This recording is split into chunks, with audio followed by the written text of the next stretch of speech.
ধ্বংসের মুখে ফেলা হয়েছিল, যেখানে কেউ কারো অ্যাকাউন্টেবিলিটি নিশ্চিত করতে পারবে না, ঠিক সেই একই ব্যবস্থা অটুট রেখে শেখ হাসিনার জায়গায় আরেকজন মানুষ এসে বসবে, সেটা অভ্যুত্থানের আকাঙ্ক্ষা ছিল না।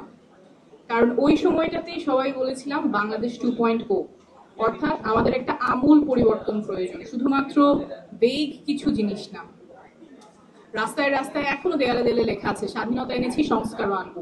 একদম পটভূমিটা যাতে পরিবর্তন হয়, ব্যবস্থাটা যাতে পরিবর্তন হয়, যেখানে কেউ আর রাষ্ট্রীয় প্রতিষ্ঠানগুলো মেকানিজমগুলো ব্যবহার করে শেখ হাসিনা যেভাবে ক্ষমতা কুক্ষিগত করে রেখেছিলেন সেটা যাতে আর না থাকে, এবং সেই সময় এই ব্যাপারে ঐকমত্য ছিল।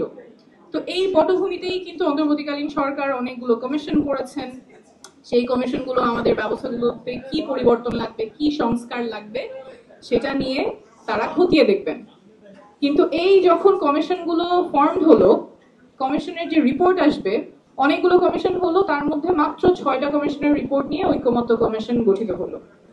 সেই ঐকমত্য কমিশনে যে 6টা কমিশনের রিপোর্ট আলোচনা করার কথা, সেই 6টাও আলোচনা হয় নাই। অর্থাৎ বাকি যেই কমিশনের রিপোর্ট গুলো আছে, আনফরচুনেটলি সেটা হয়ে যেতে পারে একটা একাডেমিক এক্সারসাইজ। অনেক পরিকল্পনা করে এই দেশে ঘুরতে যাবো, ওই দেশে ঘুরতে যাবো, সেটার বাস্তবায়নের পথরেখা না থাকতে পারে, কিন্তু জনগণের ট্যাক্সের টাকায় যে কমিশন রিফর্ম প্রপোজাল গুলো আসছে সেটার বাস্তবায়নের কোনো রূপরেখা থাকবে না। এটার কি অর্থ? এবং এটা যে এবারই প্রথম হয়েছে এমন না, অনেকবার এরকম কমিশন টাস্ক ফোর্স গঠন করা হয়েছে যেটার বাস্তবায়ন হয় নাই। 1990 সালে 29টা টাস্ক ফোর্স গঠন করা হয়েছিল। আমাদের প্রফেসর ইউনুস তখন সেলফ রিলায়েন্স পলিসির টাস্ক ফোর্সের হেড ছিলেন, Wahiduddin Mahmud macro economic policy task ফোর্সের হেড ছিলেন। তারপরে যে সরকার এসেছিল, সেই 90-এর পরে যে সরকার এসেছিল, তার ওই রিপোর্টগুলির তেমন কোনো সদ্ব্যবহার করেন নাই। আমরা কি সামনেও এই একই অবস্থা দেখতে যাচ্ছি কিনা সেই সংখ্যাটা কিন্তু থাকে, কারণ আমরা এখনো জানি না যে সংস্কার কমিশনের রিপোর্টগুলো আসছে, যা ঐকমত্য কমিশনে আলোচনা হয় নাই, সেটার বাস্তবায়নের রূপরেখা কি। সাধারণত যে কোনো পরিকল্পনা হলে, সংস্কার পরিকল্পনা হলে, যেটা এক্সপেক্টেড, কোন সংস্কার হবে, কিভাবে হবে, কে বাস্তবায়ন করবে, কবের মধ্যে বাস্তবায়ন করবে, এবং সেই প্রয়োগকারী সংস্থা যদি অত তারিখের মধ্যে বাস্তবায়ন করতে না পারে তাহলে সেটার কনসিকুয়েন্স কি হবে, এটা সুস্পষ্ট থাকতে হবে, নাহলে তো বাস্তবায়ন হবে না। কেন বাস্তবায়ন হবে? যেই বডিগুলি অলরেডি আছে তাদের জন্য সংস্কার করা তো একটা অ্যাডিশনাল বার্ডেন।